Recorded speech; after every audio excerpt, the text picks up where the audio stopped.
I'm Kristen Goodwin. On this episode of the Fox News Rundown, the chief executives of Facebook and Twitter appearing before the Senate Judiciary Committee this week, answering questions on everything from their platform's content moderation policies, allegations of censorship, and their efforts to limit the spread of election misinformation. Howard Kurtz, host of Media Buzz on the Fox News channel and the Media Buzz Meter podcast, shares his insight on whether social media companies should be regulated and how he says news organizations should be handling coverage of the Trump campaign's legal challenges over election results. And a number of states are rolling out new COVID-19 restrictions amid a surge of U.S. cases ahead of the holidays. Fox News Sunday host Chris Wallace discusses the latest precautions, coronavirus vaccines, and how his personal Thanksgiving plans are impacted. Plus commentary from Fox Nation host Tammy Bruce. The Fox News Rundown is a daily news podcast where we take a deeper look at the stories important to you. You can subscribe on your favorite podcast player by going to foxnewspodcast.com. I'm Harris Faulkner. I'm Greg Gutfeld. I'm Janice Dean, and this is the Fox News Rundown. Friday, November 20th, 2020. I'm Lisa Brady. As President Trump continues to challenge the election in court, the media and social media are also under scrutiny for their handling of the election and their coverage of the president. So much of the country was divided over Trump, love him or hate him, that it really drove a lot of media coverage, a lot of ratings, and a lot of clicks. I don't think we'll see that in a Biden presidency. I'm Chris Foster. For now, at least, there appears to be no plans for the White House to coordinate with President-elect Biden's team on a coronavirus response and vaccine distribution. If there is no concession, no transition, and instead of hitting the ground running on January 20th, President-elect Biden hits the ground going from a standing start. We talked to Fox News Sunday host Chris Wallace. And I'm Tammy Bruce. I've got the final word on the Fox News Rundown. The Trump campaign's lawyers are reiterating claims of election fraud, suggesting a centralized plan by Democrats, especially in big cities, to boost the vote count for Joe Biden, even as election officials and the federal agency that oversees elections continue to deny any compromised votes. But in 6 battleground states, Rudy Giuliani said Thursday there are more than enough ballots in question to affect the outcome. We more than double the number of votes needed to overturn the election in terms of provable illegal ballots. He cites sworn affidavits, which he didn't want to show, some from poll workers claiming they witnessed fraud, like votes being counted more than once and more votes than registered voters in some areas. He also chastises the media for continuing to report a lack of evidence. The censorship that is going on in this country right now by big tech and by big media is almost as dangerous as the election fraud that we're revealing. Media and social media treatment of election issues was also back in the spotlight on Capitol Hill this week. Was Twitter being a publisher when it censored the New York Post? The answer from Twitter CEO Jack Dorsey to Texas Republican Senator Ted Cruz was no, that it wasn't censorship because they have clear policies on what's allowed and users agree to follow them. But he also agreed the platform's handling of a Hunter Biden story was a mistake. Democrats say not enough is being done to stop misinformation. Facebook CEO Mark Zuckerberg was asked if he would commit to removing Steve Bannon's account after the former White House strategist posted that he'd like to see the heads of Dr. Fauci and the FBI chief put on pikes. Having a content violation does not automatically mean your account gets taken down, and the number of strikes varies depending on the type of offense. Some in Congress are considering a change to strip the shield social media companies have from legal liability over what's posted. Right now, the social media giants deserve all the criticism they're getting and more. Howard Kurtz is host of Media Buzz on the Fox News channel and the Media Buzz Meter podcast. I mean, obviously, when, Jack Dorsey and Mark Zuckerberg are hauled before a congressional committee, there's a certain amount of posturing for the cameras, and it's in their interests of these lawmakers to try to beat them up for their own purposes. But look, we have seen just in the waning weeks of the election, Twitter go into a censorship mode and a one-sided censorship mode. There is simply no question about it. Hiding, spiking, slapping warning labels on all kinds of tweets from President Trump, his campaign, and his allies, and doing nothing to the other side. So that in itself has reinforced some long simmering complaints from conservatives that they believe that Twitter is biased to the left. At the same time, you have Democrats during the campaign, Elizabeth Warren, when she was running for president, called for breaking up Facebook. And there is constant questions about the handling of misinformation and disinformation. So it's a tough time for these companies, and given that their attempts to clean it up always seem to be too little too late, I think they deserve a lot of this criticism. Is regulation the only way to really level the playing field, if you will, on social media, or is it one of those things where government involvement would be a mistake? A year ago, I would have said regulation should just be completely off the table, because who's going to do the regulating? How do we know that the government agency charged with regulating wouldn't have its own biases depending on which administration is in power? But now I think some change in regulations is inevitable, and Twitter and Facebook and the other tech giants basically have themselves to blame for that. Even Mark Zuckerberg is no longer opposing changes to this section of the law that provides total immunity for these companies, which, for a long time, they are become the most powerful media companies on earth. And yet they insist, we're just like the phone company. People say whatever they want. Yeah, we crack down on hate speech and bullying, but by and large, we can't be held responsible for what people post. Well, it's about time, given their tremendous influence and their ability to sort of crush a story that they deem to be unsupported or unfair, that they took more responsibility, just like the networks do, just like the newspapers do, just like the magazines do, just like major websites do, for what people post, and not just try to hide behind this legal immunity. Well, and there is a lot of control there over what people hear and see and ultimately think, right? Because sort of the big three regular networks, if you will, in their evening newscasts didn't even include this Senate hearing from Wednesday. Right. Well, the evening newscasts, as an arbiter of what's important in the news, I think long since have relinquished that role. They have 22 minutes without commercials. Sometimes those judgments are influenced by bias. And after all, we are in the middle of both a pretty bitter election battle, President Trump challenging Joe Biden's apparent victory in the presidential race, and a pandemic that is getting worse and worse and worse. I understand that. And this is the second hearing in a few weeks where the tech CEOs have gotten beaten up. So sure, when news organizations choose to just ignore a story, it used to be that pretty much it did not exist. Now, thanks to places like YouTube, Snapchat, Twitter, Facebook, this is the good side of what they do. Everybody can have a voice. Everybody can go online, spew their opinions, share links, and be part of a larger conversation. That's a good thing. A handful of media executives shouldn't control that. But what has happened is that Facebook and Twitter in particular, and others, have allowed this to get out of control. They did a terrible job during the 2016 election. They tried their efforts increased somewhat during the 2020 election, at least as far as foreign interference from Russia and countries like that. But when it came to dealing with political advertising, political partisans, statements that are just factually unsupported, they seem to think, well, we'll just crush what we don't agree with, and that will be fine. And the problem is, it's not fine.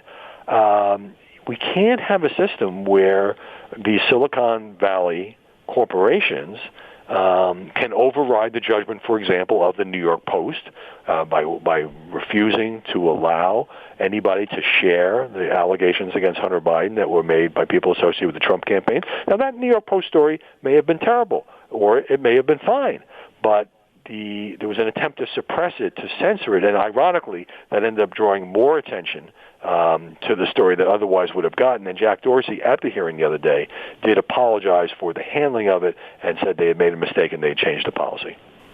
What about the media's handling of Joe Biden in general? President Trump had accused him of hiding in his basement during the campaign. He didn't take reporters' questions very often.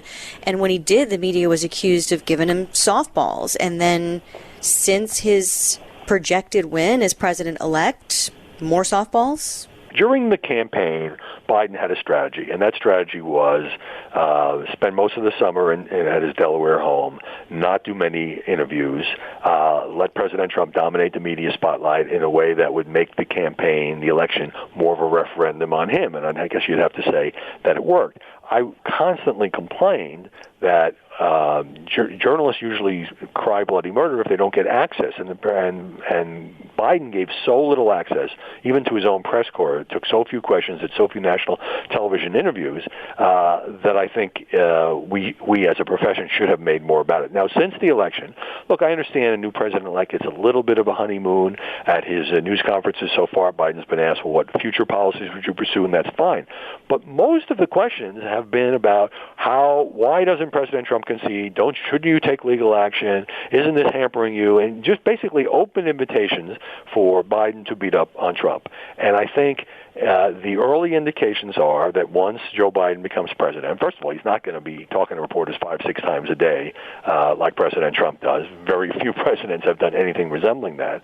But if Joe Biden continues to get questions that are basically polite, deferential, inviting him to attack the opposition, a lot of people out there, including the 48% of the country that voted for President Trump, are going to conclude that there's a double standard, that for all of the harshness and negativity directed at the incumbent president, which journalists tried to explain by saying, well, he does all these outrageous things and we have to hold him accountable. Well, if they don't apply a similar standard to holding Joe Biden accountable, then they're going to, I think, face a backlash from much of the country.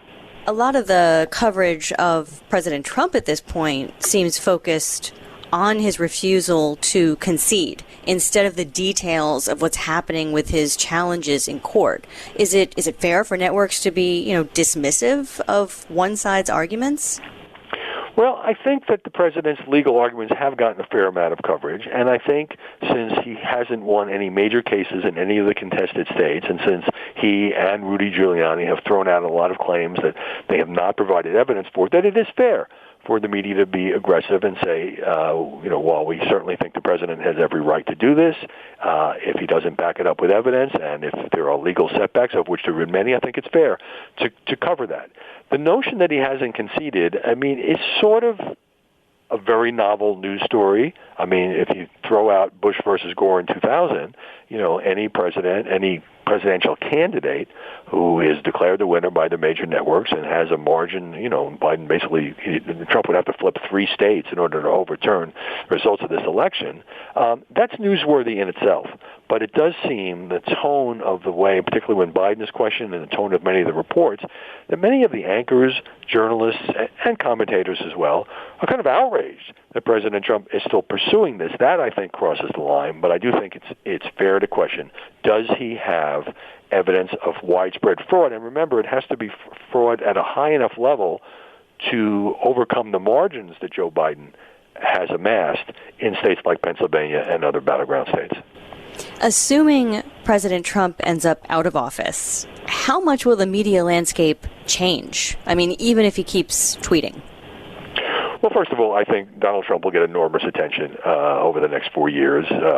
First, he's got the 88 million Twitter followers, and it turned out to be a closer election than people thought. And he, whether he starts a TV network or whatever he does, he will remain a major force in the news. But I think we're going to be looking at a much lower key presidency. Again, whether the reporters are tough on Joe Biden or not, I think Biden is kind of signaling to people a return to a calmer political environment, one in which he doesn't try to demonize his opponents, one in which he doesn't attack the media as the enemy of the people, one in which he wants to work with Republicans. Whether that happens or not remains to be seen. But there has never quite been a presidency like Donald Trump's. And for all the irony here is that for all of the constant negativity and attacks on this president, he was very good for the media's bottom line. New York Times, Washington Post, their digital subscription soared. CNN and MSNBC, while they still trail Fox substantially, we're seeing ratings they never imagined. So much of the country was divided over Trump, love him or hate him, that it really drove a lot of media coverage, a lot of ratings, and a lot of clicks. I don't think we'll see that in a Biden presidency, and I think the country will have to get used to going back to a world in which every hour we're not all fixated on what happens in Washington politics. Howard Kurtz, host of Media Buzz and the Media Buzz Meter podcast. Thank you so much for your time. Thanks, I appreciate it.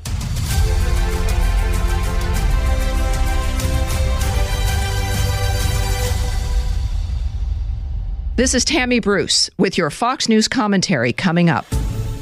About 1,200 Americans a day have died on average over the last week of coronavirus, and more people than ever are in the hospital with it. That has new restrictions announced in several states this week. Some governors who'd resisted them are now changing their minds. There's a statewide mask mandate in Iowa, an expanded one in Mississippi. We are taking a county-by-county approach. That's Governor Tate Reeves. Kansas Governor Laura Kelly says in counties that don't require masks now, we're going to give them 1 week to put together their own ordinance. And starting today, no more indoor dining in Minnesota. And Governor Tim Walz says people should only be socializing with people from within their own households. It's not easy and it's not fair, but it's a sacrifice that we need to make. If we don't do that and we continue this spread, we will with absolute certainty put our hospitals at risk and those that need the care as well as the care providers. A lot of healthcare workers are getting sick themselves. Others are burned out or simply overwhelmed. Here's the real danger here. This isn't just a matter of statistics. 180,000 cases, and now we're back to about 2,000 deaths a day. It's the hospital system. It's the healthcare system. Chris Wallace is the host of Fox News Sunday. I've talked to some really smart people, not Trump doctors, not Biden doctors, just doctors and healthcare officials who say, if this continues on this path, by Christmas, the healthcare system in this country is going to be completely overwhelmed. And you're going to have more, and these are potentially life-threatening cases, although we've gotten better at handling it, of COVID than we have hospital facilities to handle it. And, at that point, you begin, if you're the governor of a state or the mayor of a city, you got to deal with reality. It's like saying, well, I don't know that I want to pick up the snow. You got to pick up the snow. Yeah, I read this heartbreaking Twitter thread by this nurse, I want to say in El Paso, somewhere in Texas, and she couldn't take it anymore. She quit, at least for now, and on her last day, she told a coronavirus patient who she didn't think was going to make it, he still didn't believe it was true. And then until they wheeled him out and he saw all the people in the ICUs, and then he changed his mind. 1,000 people, 1 in 1,000 people in North Dakota or thereabouts have now died of COVID. They have a mask mandate now, not in South Dakota, not in Montana, but the governor there, Mark Gordon, says he may have to step in. I think they wanted people to take responsibility, but a lot of people just aren't. Well, I mean, look, why is this spreading? It's not, according to the experts that I've talked to, it's not because the disease has gotten worse.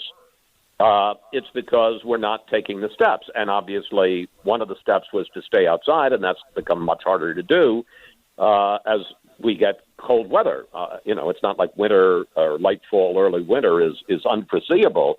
But had we taken, the 3 W's, wear a mask, I forget what that, stay socially distanced, wash your hands, you do everything you can and do a lot to downplay the likelihood to mitigate the risk of this disease.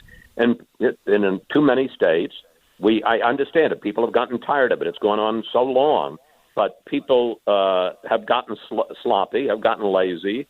And as a result, we were seeing this huge spike. I mean, remember back in April, when everybody thought, oh, my God, we're getting 35,000 cases a day. I remember when I interviewed the president at the White House in July, and we had 70,000 cases a day, which was double to 35,000. Now we've got 180,000, more than double to 75,000.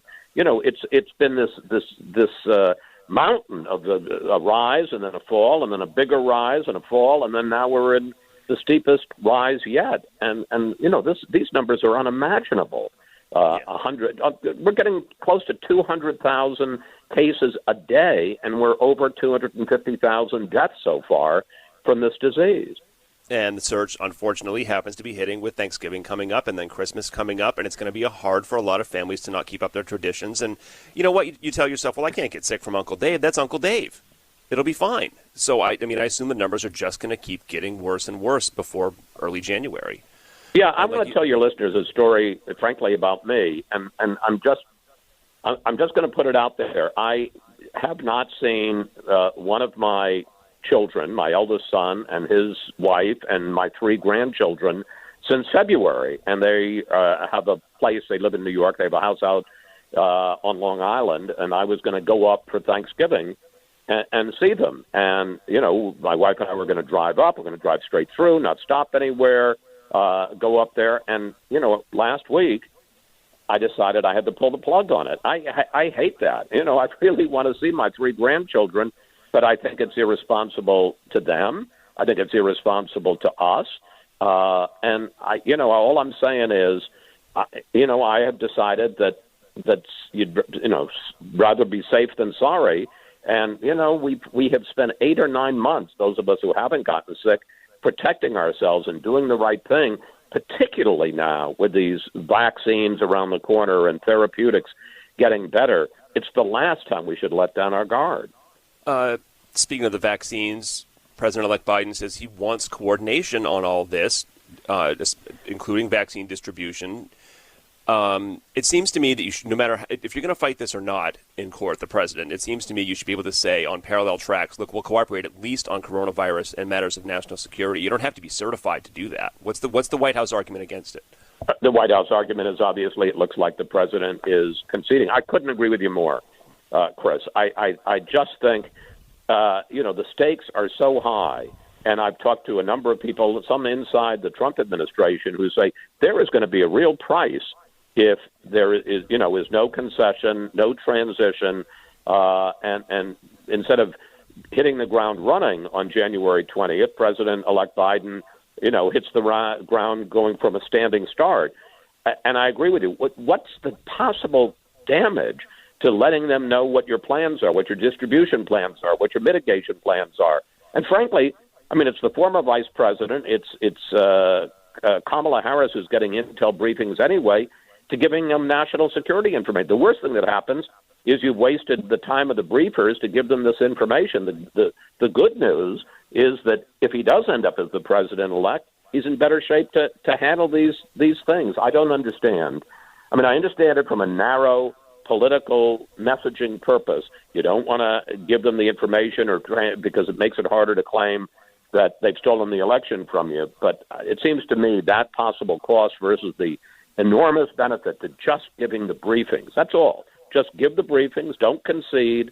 All it does is help the country. Yeah, you don't have to have them over for lunch. Even if you do it off-site, if you want to make it look better.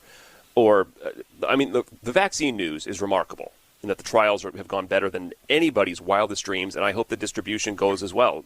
HHS Secretary Alex Azar, Health and Human Services, told me that the plan is in place to get it to states and go from there. Have you spoken with anybody about it? Well, yeah. That there is a plan in place, but all I know is, and I talked last week on Fox News Sunday to Dr. Vivek Murthy, former Surgeon General. He's part of the COVID Advisory Council for President-elect Biden, and he says we need this information. It's going to, it'll save lives if we have this information. I agree with you. Operation Warp Speed, and I'll give all credit to President Trump on that because, this, and I think the key there was a private-public partnership. It wasn't just the government that was, using the government with seed money, more than seed money, to these companies like Pfizer and Moderna to get going on all this and to even start paying for millions of doses when you didn't even know whether the dang thing was going to work. But, it looks like it's going to work, and you're going to be very happy you had all those doses. But again, I don't understand why, for the good of the country, you don't try to create, if, I repeat, not when, if there's a transition, that it's as seamless and smooth and effective as possible. Polls show that a majority of Republican voters, or at least close to a majority, depending on the poll, do have doubts about the legitimacy of the election. And no matter what the evidence ends up showing, some people are going to say for 4 years or 8 years, Joe Biden was elected.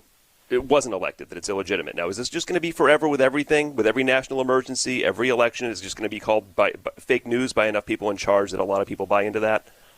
Well, I would hate to think so, but you begin to wonder if that might not be the case. And I hear, the Trump supporters who say, well, don't tell me about delegitimizing a president because Democrats spent 4 years with the Russia investigation and all of that, trying to delegitimize Donald Trump. I hear that, and there's a cost to that, and there certainly was a cost in terms of the legitimacy and the credibility and of Donald Trump in a lot of Americans' minds. So I understand that, but that doesn't make what's happening now any righter. And look, any of in our history, with these margins and with the lack of evident proof of of fraud or some kind of miscounting, a president, the president would have conceded, or the failing candidate, losing candidate, would have conceded. I'm not even saying that he has to concede, but I think to have these statements about fraud and the president saying that we were robbed and this election was illegitimate and he won, there's a price there. And it's one thing to say I want to contest it and seek all my legal remedies. It's another thing to claim that he won the election, and if he loses it, it was stolen from him. Because let's just assume, and I think it's the far more likely outcome, that Joe Biden takes the oath of office on January 20th. There will be a price to his ability to lead the country, just as there was with the Democrats and Russia and all of that with Trump. And it's a very bad path to go through, and to the degree that this becomes commonplace in our country, it weakens our democracy.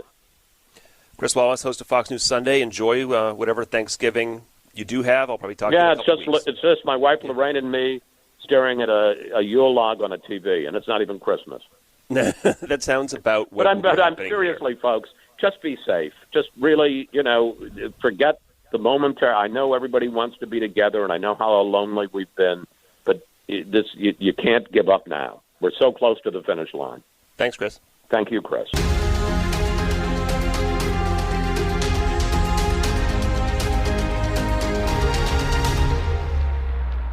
It's the Perino and Steyerwalt I'll Tell You What podcast. Dana Perino of The Five and Fox News political editor Chris Steyerwalt dissect the ins and outs of national politics. Subscribe and listen now by going to foxnewspodcasts.com. And now, some good news with Tonya J. Powers. We may be in a global pandemic, but the North American Aerospace Defense Command is still going to be keeping an eye on Santa on Christmas Eve. NORAD says there will be a few changes, though. Usually 150 to 160 volunteers gather in a big conference room at Peterson Air Force Base in Colorado Springs and answer calls from thousands of excited children who want to know where Santa is. This year, due to social distancing, that number has been drastically reduced, so some callers won't be able to get through.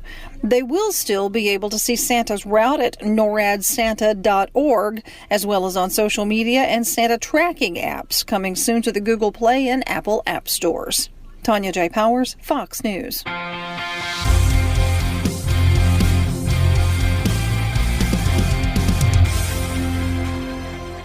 It's time for your Fox News commentary. Tammy Bruce. What's on your mind? What kind of people have to be hectored into issuing a weak, petulant sentence about violence exacted upon their political opposition? The Biden-Harris team and Democratic leadership, that's who. Saturday, November 14th, was a day when tens of thousands of President Trump supporters peacefully, completely, not mostly, demonstrated at the MAGA March in Washington, D.C. Marxist Black Lives Matter and Antifa were there, too, but were outnumbered. When the pro-Trump crowd began to disperse, those usual suspects proceeded to harass, threaten, and exact violence against those who were simply showing support for the president. This was not a new scene. Supporters of President Trump have faced verbal, emotional, and physical assaults throughout his presidency, in addition to attempts by media to destroy the lives of others, like Covington kid Nick Sandmann. Whether it be adults getting screamed at in restaurants, being attacked for their support of the president, to children being assaulted by adults and other children for wearing Trump 2020 hats, Democratic political violence has become commonplace. Ironically, the Biden-Harris campaign laughably made calls for unity, a cornerstone of their campaign, as they pledged to, quote, heal the soul of the nation. This as video from the MAGA March of BLM, Antifa, and Black Box anarchist assaults on families, older Americans, and Trump supporters in general went viral on social media. For 48 hours, not a peep was heard from the Biden-Harris campaign about supporters of the president being physically attacked that Saturday afternoon. Maybe they were too busy crafting more media blurbs about unity. Only after being criticized by commenters on television and throughout social media did Joe Biden campaign office finally respond, sort of. Responding to a Fox News request for a statement, Mr. Biden's spokesman issued this terse and petulant statement, quote, President-elect Biden continues to denounce all acts of violence. Likewise, he also condemns the repugnant displays of white supremacy that were made in Washington, D.C. this weekend. Who says something that vague when two specific groups have been terrorizing Americans for the entire year in the name of the politically liberal leftist agenda? Why is it so difficult for them to simply repudiate the political violence those two specific groups are unleashing nationwide? And why the effort to deflect by mentioning what was reported as a sign carried by someone in a crowd of tens of thousands? Placards with offensive statements should be condemned, but why use it to distract from physical violence against the innocent? Or is the Biden team implying Trump supporters are the type who deserve to be attacked? Even during the general election season, neither former Vice President Biden nor Senator Harris used their considerable influence to demand an end to this abject violence terrorizing innocent citizens. Only when polls come out indicating that voters across the country were appalled and concerned about safety and the unfolding riots and violence would affect their vote did Mr. Biden emerge from his basement and someone on his team bothered to draw up a generic statement condemning, once again, all violence. The issue is not condemning violence in general. Most people do. The issue is confronting Democratic leadership and the fact that it includes the Biden-Harris team, that they must condemn political violence by these specific groups that is applied against those who are perceived as political enemies. It's telling that they find that too high a mountain. Of all the things Americans are learning through the Democratic Party's hypocrisy and coy remarks about political violence is when the Democrats patronizingly speak of unity. What they really mean is submission. You've been listening to the Fox News Rundown. Stay up to date by subscribing to this podcast at foxnewspodcasts.com. And for up-to-the-minute news, go to foxnews.com. New from the Fox News Podcasts Network. My name is Kennedy, and welcome to my podcast, which will, I humbly say, single-handedly save the world. You're welcome. It's Kennedy Saves the World. Subscribe and listen now by going to foxnewspodcasts.com. Love Fox News? Click the subscribe button to get more of the news and opinion you trust. And click the Fox News Rundown playlist for the latest episodes.